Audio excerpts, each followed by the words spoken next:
Siguiendo con la ira de Dios, del Romano 1:18, entonces la ira de Dios, o sea, ¿por qué está determinada? ¿Por qué es? Es por medio, ya te estaba diciendo, por la justicia y la santidad de Dios, los atributos de Él. O sea, la ira se desprende, vamos a decir, a causa del pecado. O sea, eso es lo que sucede. La ira de Dios y su justicia, que estuvimos hablando todos estos domingos, de alguna forma son empleados como unos sinónimos en el sentido. O sea, la acción de la ira de Dios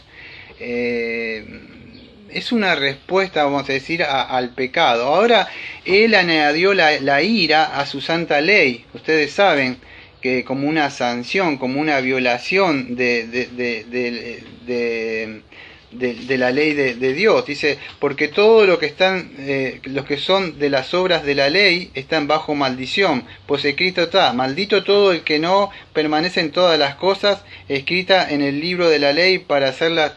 Gálatas 3:10. Vos dirán, bueno, Daniel, eso es para los judíos que estaban bajo la ley. No, lamentablemente hay hermanos reformados, vamos a decir, no me gusta hablar de las denominaciones, pero creen que la teología del pacto, vamos a decir, la ven diferente a nosotros los bautistas reformados, porque nosotros la vemos de que fue en el pacto de obras, en el pacto de obra que sucedió en el Edén. Dios pactó de alguna forma y el hombre cae bajo esa, y la tierra también que gime con dolores de parto, esperando la redención bajo la maldición. Entonces, ¿qué sucede? El hombre, Dios añadió, vamos a decir, esa ira, vamos a decir, a su santa ley, como una sanción. Entonces, y Pablo mismo lo explica en otro lado, la ira de Dios en Romanos 4:15, porque la ley produce ira. Entonces, ¿qué sucede? ¿La ley produce ira? No, lo que sucede es que la ley es justa y santa.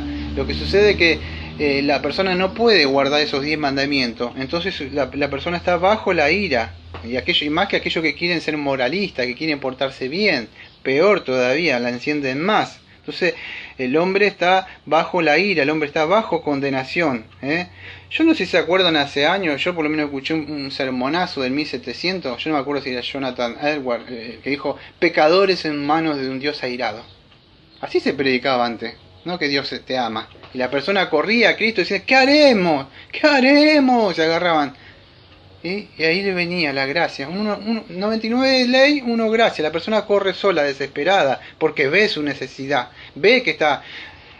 No sé si han leído alguna vez El progreso del peregrino. Mi libro favorito después de la Biblia. ¿De qué huye Cristiano? De la ciudad de destitución. ¿De qué? Él huía de la ira venidera. Él corría y decía, salvación, salvación, salvación. Y la mujer lo quería retener. Todo el mundo te va a querer retener. Pero debes huir. ¿Huir de qué? De Dios mismo. De Dios mismo. Dios está airado. Dios está enojado. Debemos entender eso. Hemos ofendido a un Dios santo. Hemos nacido pecadores. Entonces es necesario que, para que vean la salvación de Pablo, tiene que mostrarle primero la ira de Dios. Pablo tiene que mostrarle la incapacidad, la total depravación que tiene el hombre. El hombre está errado en su pecado. Entonces el hombre debe apartarse e ir en pos de Dios. Pero si no ven esa necesidad en la condición que está y no huye desesperado, eso es arrepentimiento. ¿Qué es arrepentimiento? Metanoia, es un cambio de mente, donde yo me vuelvo, me levanto del chiquero y corro a mi Padre. Desesperado corro. Entonces deben, cuando presentan el Evangelio, ustedes deben mostrar la justicia y deben mostrar la salvación, digo, la santidad de Dios, para que la persona pueda apreciar la salvación. Para que pueda apreciar la salvación es necesario comenzar con la justicia, los atributos de Dios, y es necesario que hablemos de eso. Yo no me acuerdo yo me acuerdo que Jonathan Edwards creo que había introducido su sermón en ese año con Deuteronomio 32, del 39 al 41, que dice así: ved ahora que yo soy, y no hay dioses conmigo. Yo hago morir y yo hago vivir. Yo hiero y yo sano, y no hay quien pueda librar de mi mano. Porque yo alzaré a los cielos mi mano y diré: vivo yo para siempre, Sí, afilaré mi reluciente espada y echaré mano del juicio. Yo tomaré venganza de mis enemigos. Ahí vemos la ira. Venganza de mis enemigos y daré retribución a los que me aborrecen. De Deuteronomio 32, versículo 39 al 41. Y en otra parte, en Salmo 7:11, dice que Dios odia todo pecado, porque es santo. Dios aborrece al pecador que hace injusticia. Y así vemos a lo largo de la Biblia, Pablo mostrando que hay vasos de ira, vasos de misericordia. La ira del cordero, que el cordero está airado. Yo voy a buscar, antes voy a leer otro texto. ¿Por qué leo todo esto? Porque quiero que vean que la Biblia habla de la ira de Dios, no solo de amor, el día de la venganza del Señor. Isaías lo muestra así. ¿Quién es este que viene de Edom, de boca con vestidos rojos? Este hermoso en su vestido que marcha en la grandeza de su poder. Yo, el que hablo en justicia grande para salvar. ¿Por qué es rojo tu vestido y tus ropas como la de que han pisado un lagar? He pisado yo solo el lagar y de los pueblos nadie habla conmigo. Los pies con mi ira y los hollé de mi furor y su sangre salpicó mi vestido y manché toda mi ropa. Porque el día de la venganza está en mi corazón y el año de mi redimido ha llegado. Y miré y no había quien ayudara, sustentara y me salvó mi brazo y me sostuvo de la ira. Y con mi ira hollé a los pueblos y los embriagué con mi furor y derramé en la tierra de la sangre. Así va a venir el Señor en su segunda venida. Hay de aquellos que dicen que esperan el día del Señor, porque hay muchos hay si no estás en Cristo. Entonces hoy se habla mucho de que Dios te ama, pero esto también es necesario hablar de la ira de Dios. Voy a ir a Juan 3.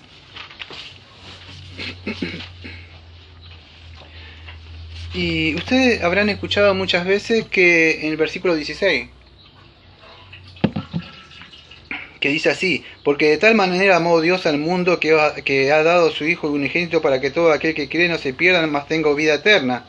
Pero si ustedes le leen el versículo 18, van a ver que dice así: el que en él cree no es condenado, pero el que no cree ya ha sido condenado, porque no ha creído en el nombre del unigénito Hijo de Dios. Y esta es la condenación, que la luz vino al mundo y los hombres amaron más las tinieblas que la luz, porque sus obras eran malas. Y el 21 dice así: mas el que practica la verdad viene a la luz, porque lo que él es manifiesto, que sus obras son hechas en Dios. Entonces, el 21 y el 36 quería leer. El 36: el que cree en el Hijo de Dios tiene vida eterna, pero el que rehúsa creer en el Hijo no verá la vida, sino que la ira de Dios está sobre él. Eso es Juan también. Juan 3, pero 36. Y después que le presentamos eso, que ahí se muestra que están bajo condenación, el versículo 18, versículo 36, que está la ira de Dios, le presento el Juan 3:16. ¿Se puede entender? Porque si no, creamos un evangelio que no existe. Y es un falso evangelio. Y la Biblia dice que anatema, un maldito, aquel que está bajo un falso evangelio. Por eso yo creo que un evangelio que la persona puede decidir, una persona que tiene libre albedrío, hizo que se jacte y no reconoce su total depravación, no es un evangelio, no es un verdadero evangelio. Entonces, la ira de Dios, amados, quiero que entiendan esto, no es para que se asusten, pero si no mostramos la ira de Dios, el hombre no va a correr a la ciudad de refugio, el hombre no va a correr al arca, el hombre no va a correr a los pies de Cristo. El hombre debe clamar. ¿Quién va pasando por ahí? Oigo su voz que viene caminando, las muchedumbres, decía un ciego, y no le veía, empezó a gritar como loco desaforado. No lo veía. ¿Por qué no lo veía, amados? Porque él estaba ciego en delito y pecados. Pero hoy es la voz del día de la salvación, hoy es la voz del Señor que habla. Y si estás muerto en delito y pecado, como ese que gritaba en costado del camino: Señor, Hijo de David, ten misericordia de mí. Cállate. Señor, ten misericordia de mí. Cállate, decía, Señor. El Señor pasa, no está pasando siempre. pasa y viene hablando. Hoy es un tiempo de gracia. Todos aquellos que pueden estar así, que clamen. Porque no va a venir, Señor, a golpear la puerta de tu corazón para que lo aceptes. Vos debes golpear la puerta del reino. Vos debes pedirle. Como Jacob. No te voy a soltar hasta que no me bendigas. La bendición espiritual de Efesios 1:3. ¿Qué es bendición espiritual? Redención, expiación de pecados. Que nos limpie, clamar. No lo sueltes al Señor hasta que no te dé esa bendición. No lo sueltes. Agárrate de él, no importa. Como fiel en proceso peregrino. ¿Cuánto fue? Mucho tiempo. Pero yo seguí, porque entendí que había un día. No importa, hasta cuando yo no vi que el Señor me salvó, no le solté. Y es así, sigue, golpea la puerta como la viuda. No te canses, estaba hablando de dónde vas a pasar la eternidad. No estaba hablando qué carrera vas a hacer o qué vas a comer el día de mañana. Está hablando de dónde va a pasar la eternidad. Ahora, si yo no le muestro la ira de Dios, esto es necesario para acompañar el Evangelio. ¿Por qué? Porque el conocimiento del temor de Dios a mí me va a llevar hacia el amor y la misericordia de Dios. Entonces, eso va a hacer que la persona corra. Entonces, debemos persuadir a los hombres que se reconcilien con Dios. En 2 Corintios 5, versículo 10 y 11 dice así: porque es necesario que todos nosotros compadezcamos ante el tribunal de Cristo, para que cada uno reciba según lo que haya hecho mientras estaba en el cuerpo. Vamos a dar cuenta de lo que hicimos con este cuerpo. Entonces Dios va a pedir cuenta, irreprensible el espíritu y el cuerpo, sea bueno o sea malo. Y entonces, conociendo el temor de Dios, dice Pablo, persuadamos a los hombres. Y el temor de Dios, amado, dice el principio de la sabiduría, es el temor de Dios. ¿Pero qué es el temor de Dios? Eso es Proverbios 1:7. Pero en el 8:13 dice que es el temor de Dios, es aborrecer el mal. Y Dios aborrece el mal. Esa es la ira de Dios, la respuesta de Dios que tiene contra el pecado. Ahora, ¿por qué está irado Dios? Dice ahora ahí. ¿Por qué es que está enojado Dios? Porque ellos conocen la verdad, dice el versículo 18, de Dios, por instinto, pues Él ha puesto conocimiento en sus corazones de los tiempos más remotos. Entonces, el hombre conoce, no me van a decir que no conoce. El hombre sabe que hay un Dios. ¿Por qué no se quiere sujetar? ¿Por qué no quiere creer? Dios se nos va a hablar un poco después de eso. Pero lo que sucede acá es que el hombre retiene la verdad, dice ahí. O sea, ¿qué es retener la verdad? Ahí la palabra en el griego es ten alateian. O sea, la idea es ten alateian katechoton. De viene la palabra de catecho. O sea, sería como de estorbar. La idea es ponerse, tapar una tapa ahí, no sentarse sobre eso.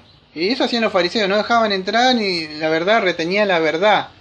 Y querían hacer así. Entonces, la idea de retener ahí la verdad, de tena, letean, catechotón, es como de ocultar, de tapar una olla así y no la dejo salir a la verdad. Me pongo en la puerta, no entra nadie. Y no dejo ni dejo entrar. Y Dios se enfurece, porque la persona está reteniendo la verdad. Puede venir gente, o ser salvo y la persona conoce, pero no deja. Entonces Dios dice, vengo un furor contra ellos, y eso provoca la ira de Dios. Y eso es lo que sucede. Dios está enojado, Dios está airado, porque las personas están reteniendo la verdad. Y eso es lo que pasa con las personas que Dios se ha enojado, Dios se ha airado. Y la idea acá en el contexto, vamos a decir que aparece acá, más allá de hablar de varias iras, la idea que vamos a ver acá, que el domingo que viene, es que Dios los entrega a una mente totalmente depravada. Los deja en sus pecados, ya que están, y el hombre va, no, vamos a decir, como hablan por ahí de la evolución, va en desvolución, vamos a decir. Nosotros vamos en camino de santidad, ellos van en camino de descenso. Ahora Dios revela su ira de varias formas. Lo que acá vamos a ver, acá vamos a ver que la ira se revela entregándolos. O sea, una mente reprobada, una mente inmoral para que hagan cosas. Pero la ira de Dios, o sea, vamos a decir una sentencia, y ya empezó, vamos a decir, desde el Edén. Lo vemos, la respuesta contra la palabra de Dios, lo que es sus mandamientos, su santa ley. Dios dijo, no hagas esto porque va a venir en mi enojo, va a venir. No es que vino y le pegó así con la cachetada y, uy, ¿qué pasó? No, Dios dijo, no hagas esto porque vas a provocar. El hombre mismo buscó su propio mal, el hombre mismo buscó. Y de ahí vemos a lo largo de todo el Antiguo Testamento, ustedes ven cómo fue la respuesta de la ira de Dios. Ustedes lo pueden ver en el diluvio universal, después cuando viene Sodoma y Gomorra, el fuego que los destruye a ellos, también una respuesta, vamos a decir, al mismo pueblo de Dios que lo lleva en cautiverio a Babilonia. Entonces vemos, vamos a decir, la respuesta de la ira de Dios, y no solo vamos a decir, ustedes dirán, bueno, es contra los que no son cristianos en esa época. Ahora nosotros Dios nos disciplina.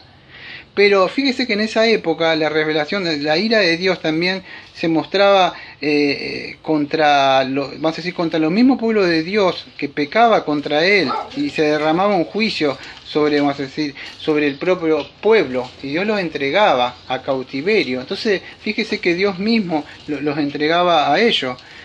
Antes de seguir hablando de otras cosas, quiero hablar una vez más de la cruz de Cristo, porque yo no solo debo proclamar la ley, sino también quiero mostrar la gracia. Dios, antes de seguir con la tercera parte, quiero mostrar esto. Sí, Dios está irado, Dios está enojado, pero también deben entender que hubo alguien que pasó al frente y dijo, Padre, que caiga sobre mí esa copa. Y en la cruz ustedes vieron la justicia y la ira de Dios que cayó. Todo el fuego ese cayó sobre aquel que no hizo nada. Descendió la furia, tanto que el pecado aparta al Hijo de Dios. Y el Padre se apartó del Hijo. Y el Hijo sintió por primera vez dentro suyo eso que nunca había sentido. El apartarse del Padre. Eso es lo que hace el pecado, amado. No se crean que es algo lindo. Y por eso es un tiempo de gracia. Y que vayan y corren a Cristo, porque en Él hay un pronto auxilio.